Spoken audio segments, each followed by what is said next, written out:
Morning and welcome back after a very interesting week. First and foremost, apologies about delay in videos. Hard to do that when you don't have the right equipment. So what I'm going to do is this class that we're having right now live will be material we were going to cover on Monday. And I will do one other video. I'm not going to do two, so you're welcome.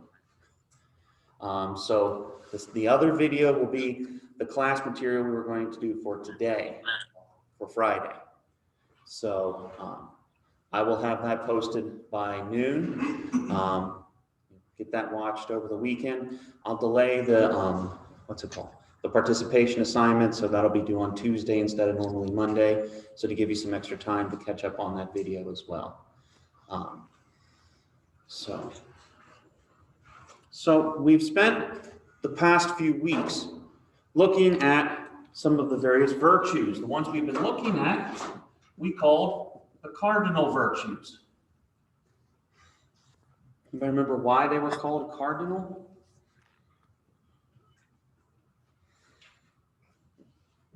Yes? Because they apply to everyone, not just Catholics or Christians. To a certain extent, that is absolutely true, and we're going to talk about that a little bit more today. But why? What other reasons? Yeah. I found the definition you gave us was oriented towards actions in the world. Mm-hmm. They are the hinge upon which we are able to act. The cardines in Latin is a hinge. It's not the color red. That comes later. So the cardinal virtues are the virtues whereby we are able to exercise the basics of what it means to be moral, to be able to do what we're called to do. Their source is not per se within anything Christian. The earliest source that we have for the idea of them comes from the ancient Greek philosopher Plato. In his work, The Republic, his kind of opus magnum, as it were. The virtues that are necessary, the habits that are necessary to enculturate, not just within one person, but within a society, for that is what Plato is describing in his Republic. The virtues that a society hinges upon in order for it to be just, in order for it to exist equitably. Now, of course, many of these things are understandable, but behind these virtues that we've been describing, behind these cardinal virtues, there are, as it were, the big questions that surround all of them. And that is, in a sense, identifying or understanding what they are. So identifying what temperance is, what prudence is, what justice is, what fortitude is. We can describe them as being, yes, for everybody, but at the same time, we need to ask ourselves, what does it mean to practice them? Is it the same for everyone, or does it differ depending on the questions that we have asked of life, the universe, and everything? Because behind our understanding, our ideas of the moral life, and in particular of the virtues, there are the ultimate questions, or the ultimate question that must be asked.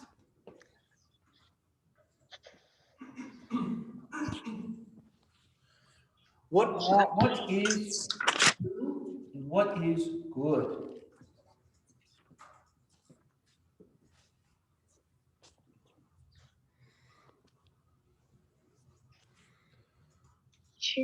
We haven't really dived into that yet. We've kind of presumed truth and kind of presumed goodness. These questions have to be answered before we can truly begin to live out a moral life? What is true and what is good? Or in a wider sense, what is goodness? We've talked about that. We've used those terms, right? This is true or not. This is good or this is bad or this is evil. We can use that because to an extent we have already answered some of those questions. But the further that we dive into morality, and especially a Christian, a Catholic morality, we need to answer these questions as completely as we can, so that then it can color how we understand the various virtues. Not just the cardinal, but the other virtues that we will start to look at.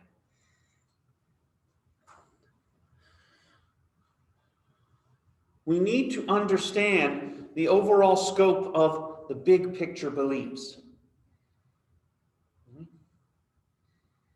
If we have a different understanding of what is true and good than Christianity has, for example, that will color a different perspective on what is just, what is temperate, what it means to practice fortitude and prudence.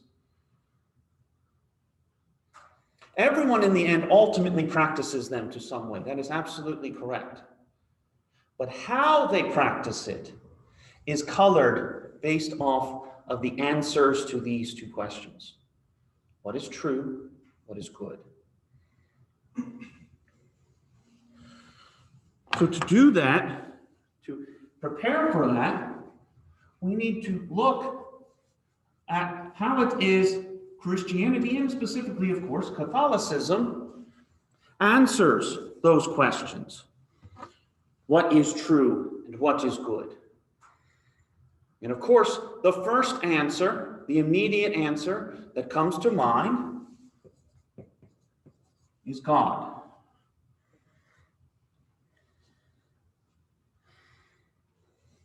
The first answer to those ultimate questions of what is true and what is good is God in the Christian story, most specifically in the Catholic story. And not just that this God exists, but what this God is. That ultimately this God is absolute truth, the truest thing that can be discerned, known, understood. And also the source of goodness. In fact, goodness himself. There is nothing as good as God. There is nothing more good. Distinguish between better. There's nothing more good than God.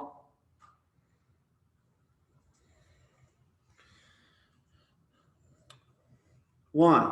Because this God is the foundation of the world. In the book of Exodus, God speaking to the ancient man Moses, telling Moses, if you've ever seen the Ten Commandments, you've already probably know where I'm going with it. If not, watch it. It's a good movie. Moses, this God communicates with Moses and says, go down and free these people who are in slavery in Egypt. And Moses goes, well, who can I say has sent me? They'll want a name. They won't want a title, because, by the way, God is not a name. It is a title. That's not a personal name. So Moses asks, by what name? The Egyptians have gods, the Phoenicians have gods, all these people have gods. Who can I say has sent me? And God reveals what God is, his inner being. He says, I am.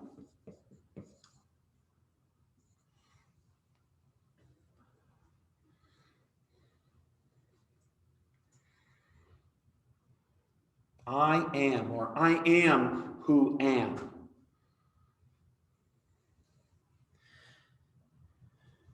is usually condensed into one word in the Hebrew.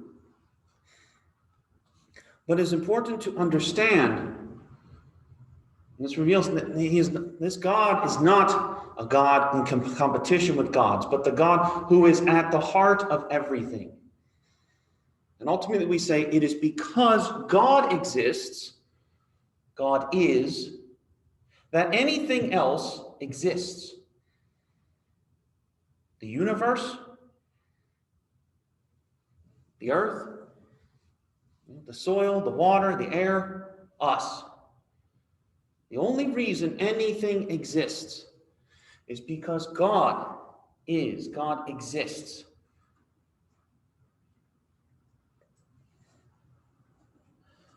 So, of course, in the Catholic perspective, it starts with God. This God whom we receive further revealed within the Christian, the Catholic story, as being described as a Trinity.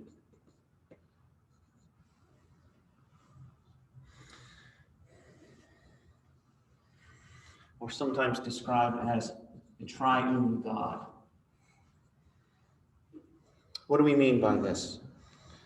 That revealed within God is this understanding that though there is one God, uni means from the Latin for one, there is one God, yet within this God, there is a communion, an exchange, an interrelationship of three divine persons. Three. Whom we normally describe as the Father, the Son, and the Holy Spirit.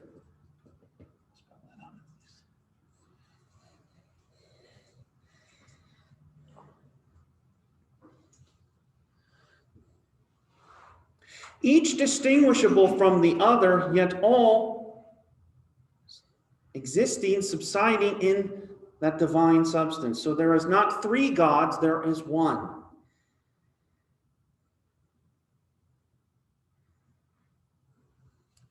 It is part of the mystery of Christianity, of Catholicism. Mystery not in this sense as we kind of normally think of it as just a nice story where we don't know where it is, but it's going to be solved. But no, something that is understandable or rational to an extent, but is not completely capable of being grasped by human reason. We will talk about this a little more when we look at the exercise, the practice of faith. But this, we say, has been revealed by God himself.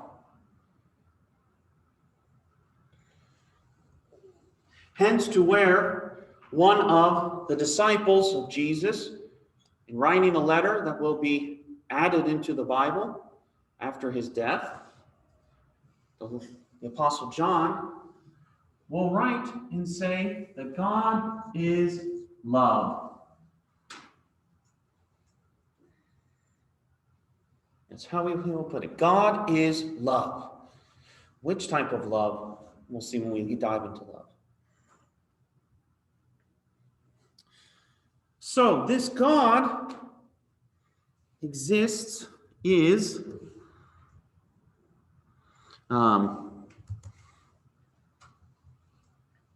and from this God, everything comes into being. And that's the twofold way that we understand God as love. God is not just love within God's self. The Trinity is the sign of that love. But also everything that exists out of the love of God. Why? Because God does not need it. God does not need any of this to exist.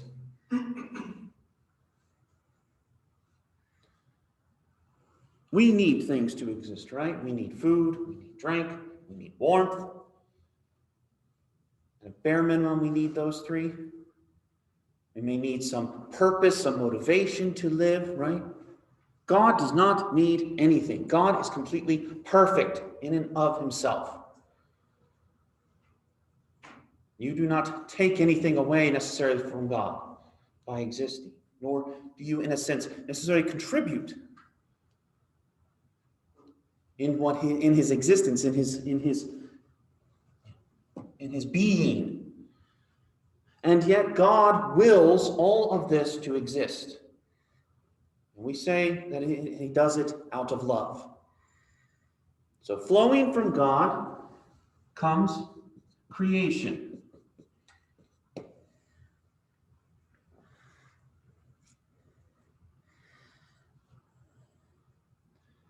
Everything that you know of that is not God comes from God.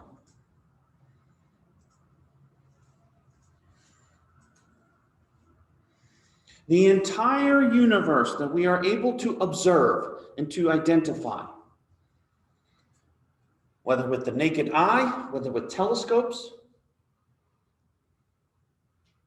with whatever tools or capacity that we can, anything and everything that is observable has been created, has been willed, brought into effect at this point, in this time, and even before, and even to the end, by this God. Along with it, every sort of being that fills it. Bacteria, insects, fish, birds, land animals. Lastly, the one that so far as we know is most similar to God, until we land on some other planets and find out, is humanity.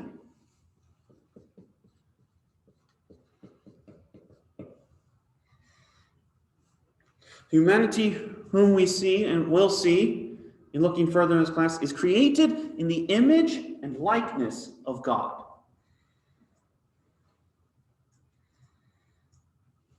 So there is something God-like about the human person. This humanity whom we say, and still asking about truth and goodness, discerning and understanding, this human person whom we say is not just a physical being. The human person does not just have a body, this nice little thing, you can pinch and squeeze and crush. It also possesses a soul, an immortal, immaterial soul that animates the body.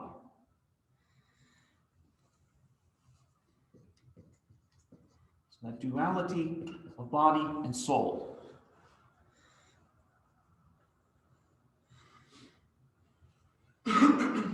And not only that, not only that duality of body and soul, but with it, the ability to act independently, as it were, of the divine mind. Free will. Right? What did we talk? We talked about freedom, right? We can only judge morality based on what we can do freely, or what we should at least do freely. That is because we human beings have been endowed, given this gift, this ability to act freely. So God creates human beings. Male and female, he creates them, as we read in the book of Genesis. Yeah? Where's the delineation between different species that are, we think are like close to humans, like other primates, and humanity in terms of that separation from divine, from instinct into free will. Like what would happen if we hadn't had free will? Would we just be something similar to like chimpanzees in terms of intelligence? Well, I mean, if we don't have free will, then free will is not necessarily I think this is sometimes where we can confuse. Free will is not necessarily tied to intelligence. They talk about, I think they say dolphins are immensely smarter than us in many ways. There are some animals that, I don't know how they test it, but they argue that they are more intelligent, more intellectual in some capacity than we are. And there very well is truth in it. I can't say yay or nay. So free will is a specific gift or specific faculty of the human person. More of a rational thing than necessarily an intellectual thing. We'll talk about that some because I want to talk about faith and reason. So we can talk about that some more there as well. How is it that the reason working, and what is the correspondence of reason and the will as well? So now don't say so we sometimes do that, but in the Christian understanding is intellect and will are two different things. You know, we can know human beings who appear to be rather stupid, they still have free will.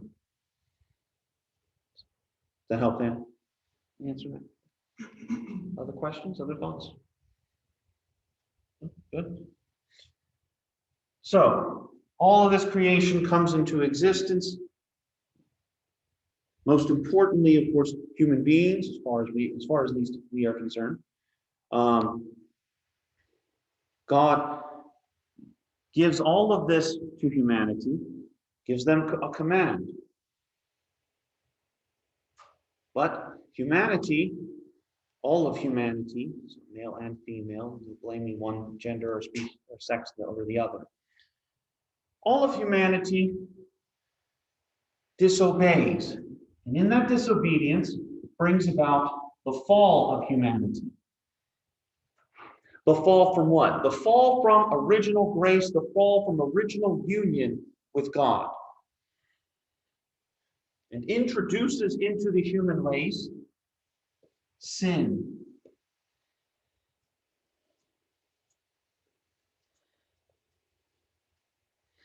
Not only sin, but also that which leads to sin within the human person. Concupiscence. I believe we've talked about that before. If not, we will soon enough. Concupiscence, which is the inclination, the desire to sin, to disobey.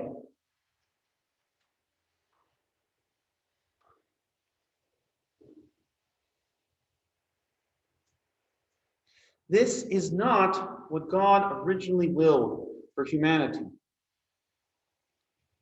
God did not will for us to be disobedient. God is still respectful of the gift of free will that God has given. However, there is a transgression. There is an injustice done.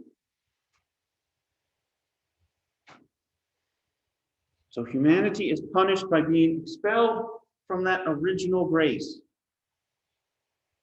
right? Being kicked out of the garden, as we read in the beginning of Genesis.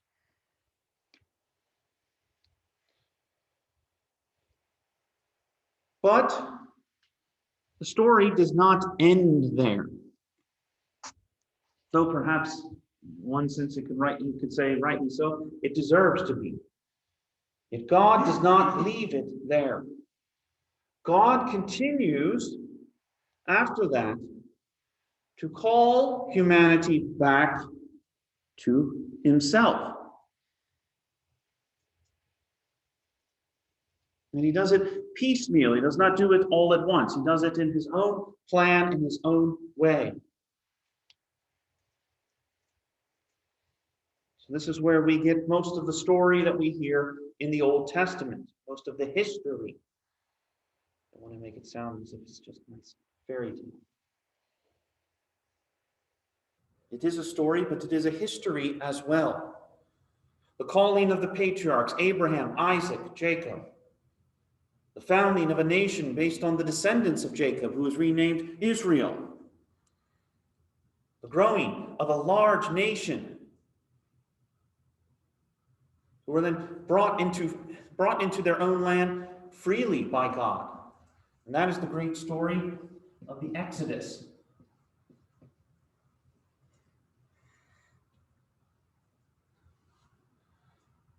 Which is not just a book in the Bible, but the major events surrounding that journey out from slavery in Egypt and into the Promised Land. And it is done not by military conquest. It is not done by revolution. It is done ultimately by God. If you have never seen the Ten Commandments, I urge you to watch it to understand at least the Exodus story, which is the greatest story in the Jewish faith and even one of the greatest stories, highlights, even in the Christian story, the Christian faith. God himself acts on behalf of his people.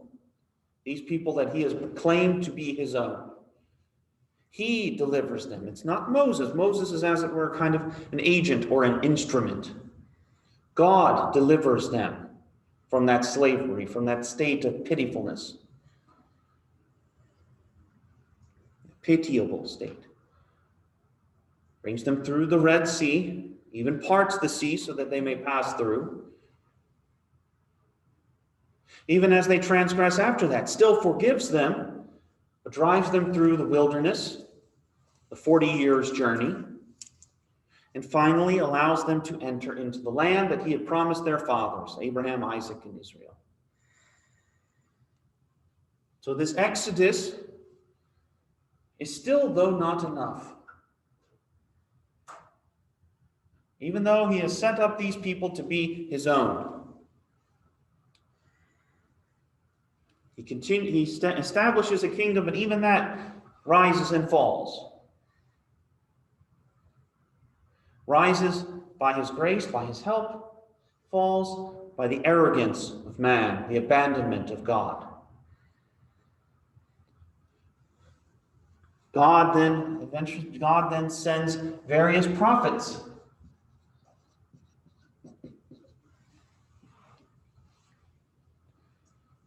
to call the people back to God, and to even foretell of one who would bring about the fullness of this reconciliation between God and humanity.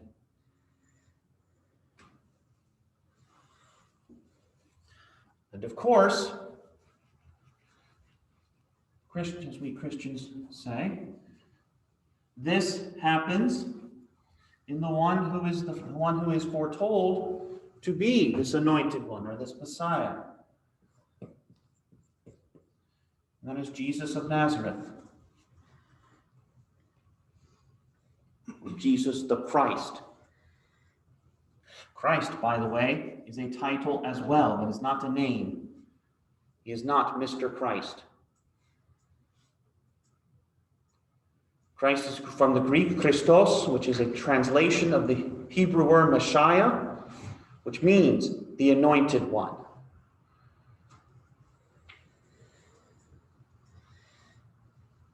This Jesus of Nazareth is the one who distinguishes everything that came in the Old Testament, and that's normally held to be truthful, or the source of religious truth by Jews of all variety. It is he who begins the distinction between them and the Christians, named, of course, after him. Because this Jesus comes as the one who is said to be, at least by Christians, this Messiah, this Christ that had been foretold, who will bring about in of himself that which God desires most. Reconciliation. To undo the consequences of the fall. To overcome sin, to overcome concupiscence, to restore humanity, as much as humanity wills, we're still free creatures, wills to participate. How is this possible? First of all, because who Jesus is. Because Jesus, we say, is God incarnate.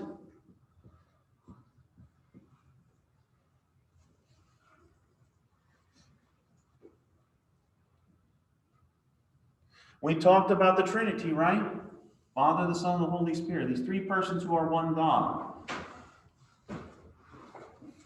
Christians believe that Jesus Christ is God the Son coming into the world and becoming a human being, becoming man, without losing any of his divinity. But completely and totally a man, a human being.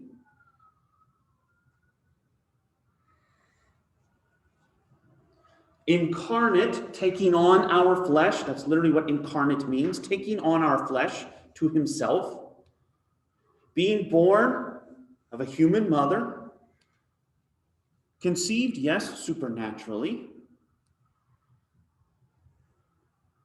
but still born, grows up in a normal human way. Jesus does not just appear on the scene as an adult, just kind of magically, as it were. No, he takes on being a human in every aspect. From birth, even onto the ultimate wages of sin, death.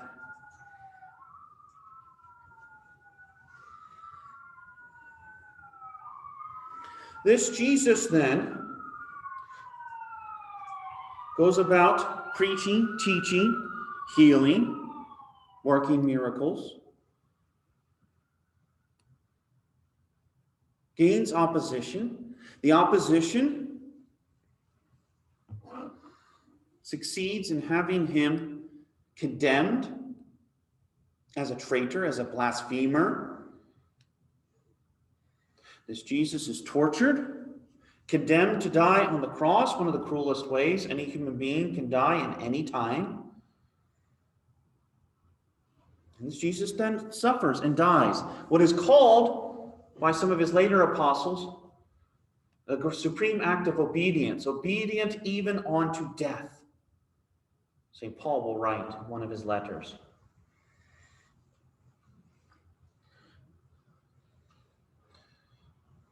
But that is not the end of the story. For this Jesus, as Christians profess and continue to profess, does not remain dead, but rises from the dead. The event known as the resurrection. What Christians who have just begun the celebration of Lent are looking forward to, Easter Sunday, in just over 6 weeks. At least it's commemoration.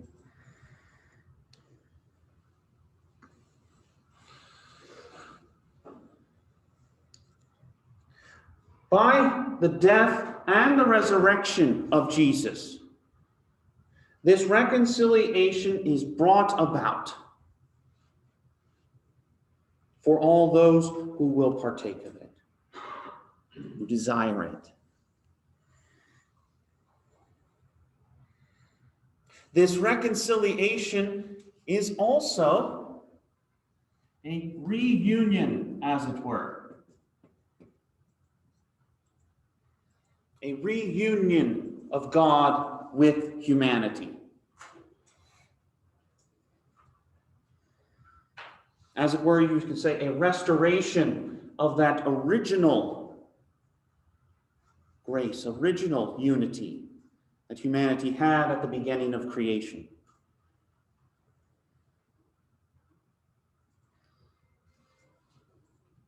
This work of reconciliation, this work of reunion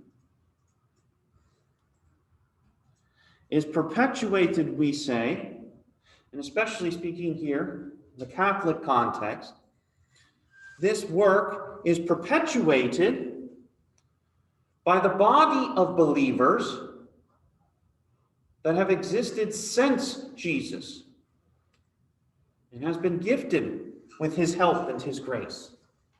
And that is the church.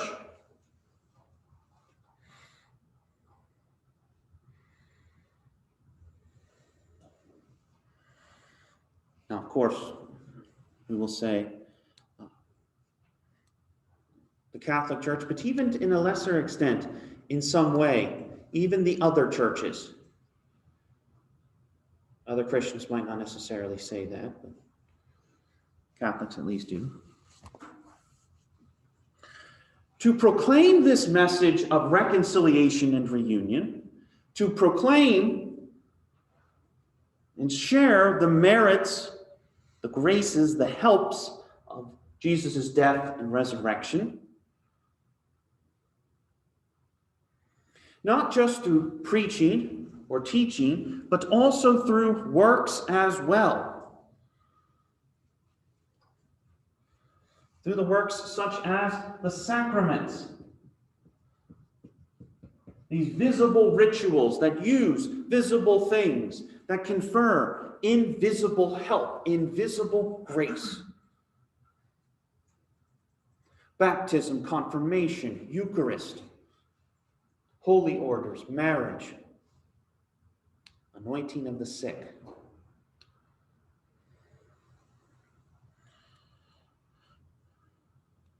But also even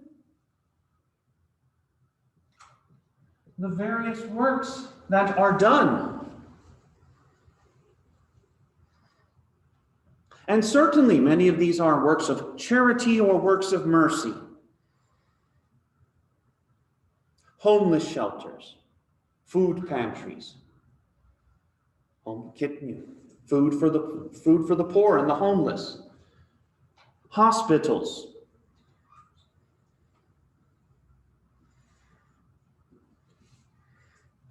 but even other works to help spread this message, such as universities.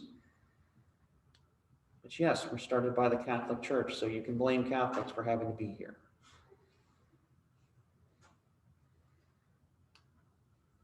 We're used to being blamed for things, so it's fine.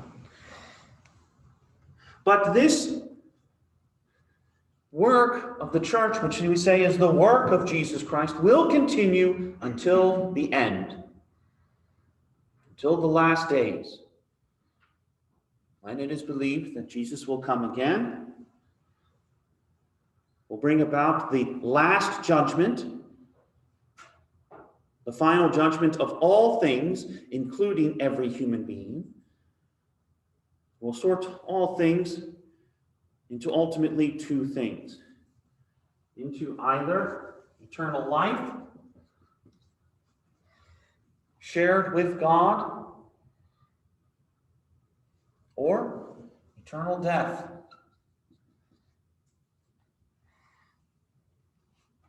Eternal separation from God. Heaven, hell.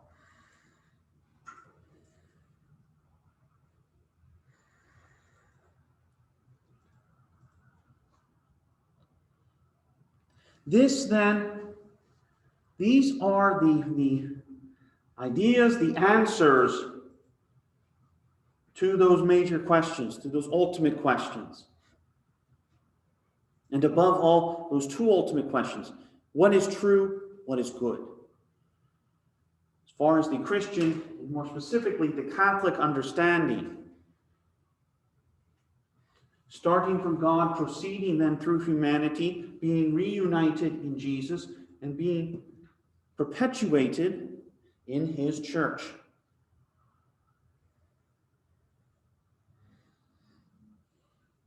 the rise, the fall of humanity, and the potential reorientation.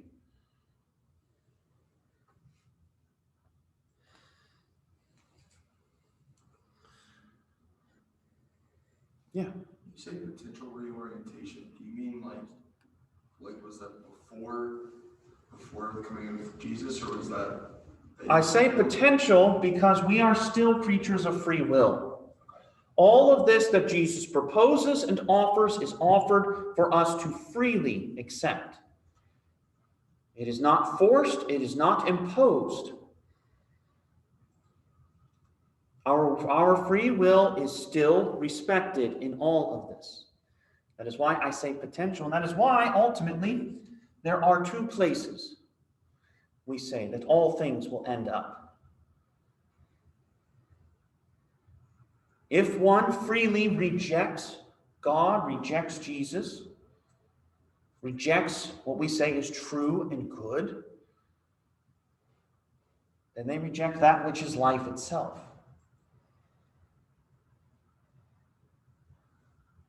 Those who accept it, and we will talk about, in discussing especially faith, those who accept what is true, what is good, what is revealed, what is understood, and strive to pursue the true and the good,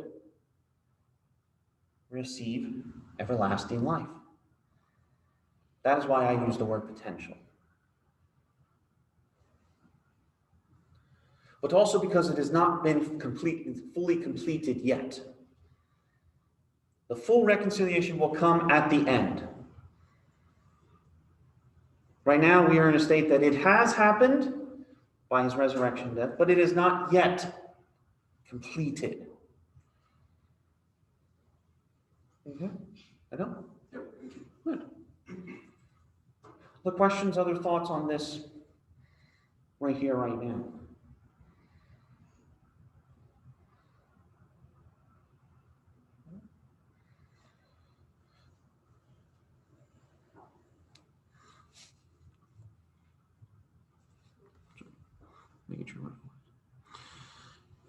So in looking then at all of this, this is what helps us to understand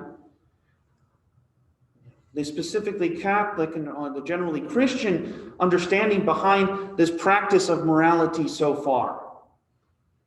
Where we get our understanding of justice, prudence, fortitude, temperance. Because it is all done in light of this truth and goodness. These answers to these big picture beliefs.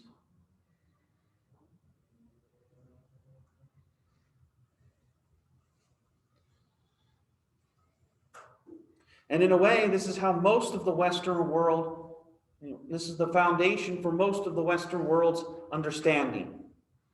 And yes, I say that for even those who are not professed Christians. Because it has been so thoroughly imbued within the Western mindset. By that I mean Europe and the Americas. That it is hard to get out of that. Even for those who profess agnosticism or even atheism at times. There is still much of this truth, the Christian truth, that is still applied or used. And we would say rightly so, because it is the truth we believe.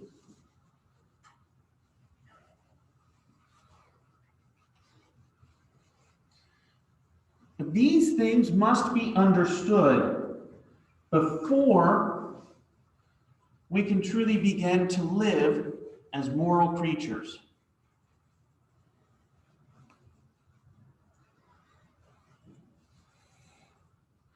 We must say, what is the source of it all? Whether it is God, whether it is the self. There's an old adage in Catholic theology that helps to understand this.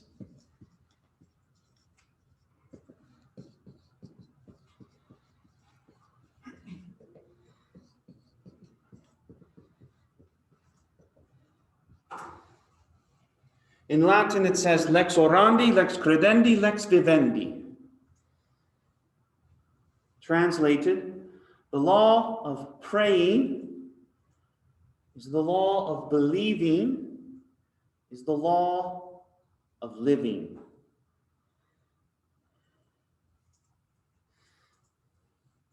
What we worship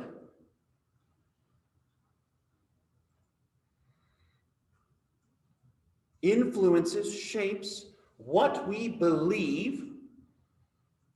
And I don't just mean in a religious sense, but in general, what we think and understand of the world, the universe around us, which then influences how we live. We cannot separate morality from belief and ultimately worship. Our worship influences our beliefs, influences our morality. So what it is we actually worship influences everything else. No matter what we may profess or say. Yes, we may very well know religious people when we would look at them and say, you don't actually worship this God that you profess. Yes, it happens. There are plenty of hypocrites in this world, of all religions, and even lacking in religion. People can be very easily hypocritical. We'll see why. But what we believe, what we worship, influences those deeper beliefs. So if you want to know how to be moral, how to live, you must start with what you believe is the truth, is goodness. Because that then influences your beliefs, that influences your morality. Something to perhaps consider in some of the days. What is it you actually worship? Is it a God? Is it multiple gods? Is it no God? Is it one's own self? Don't just go off of what you say. What do you actually worship? That then influences what you believe and then influences your own morality. These are the things that need to be understood. Two things for looking at beliefs. Number one, these big picture beliefs are not restricted to religion, as we see here. We all worship something, and what I mean by worship is hold as the highest and the greatest. Even if one professes to be an atheist, what they profess then is that there is no higher being. Fine. They still profess there is something that is highest and true. Perhaps the human intellect, the human will.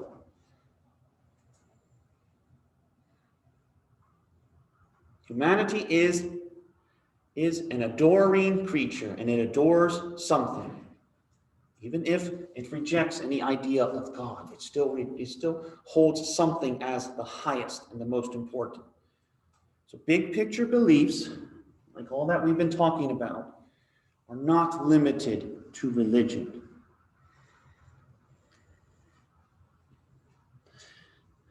And also, the famous phrase often used in morality, the ends justify the means, right? Patently false.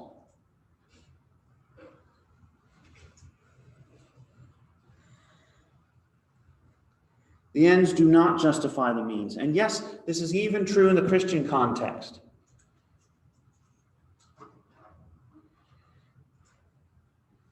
Just because we're hoping to get into eternal life, into heaven, does not mean it justifies any and all things to do it.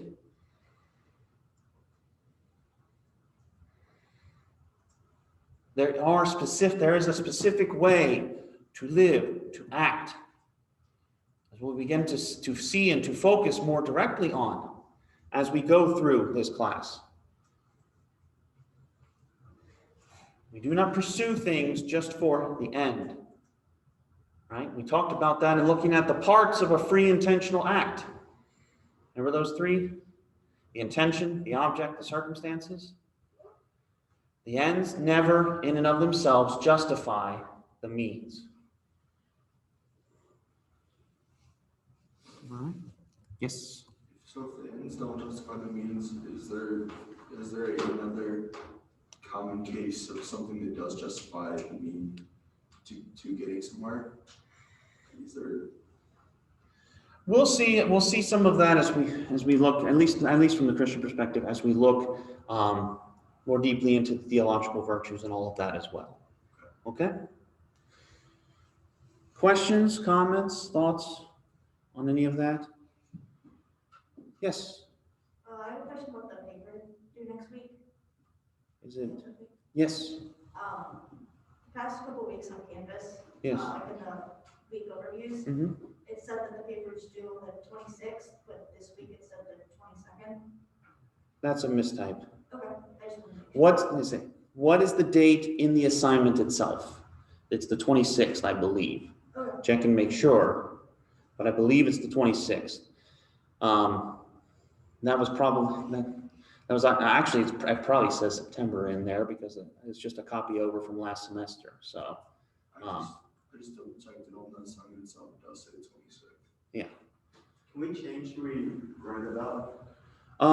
Yes, let's say, but please notify me if you want to change, just so I know.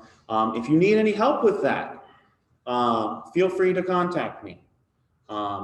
Feel free to let me know. You know, I'll do what I can, whether general or specific. But be sure to be working on that. If you have any other questions or anything, let me know. Like I said, watch for the video. It should be there. It should be up by the afternoon, and then the participation assignment should be posted as well. So you will have one more video, not two. You're welcome. With that, we'll see you next time.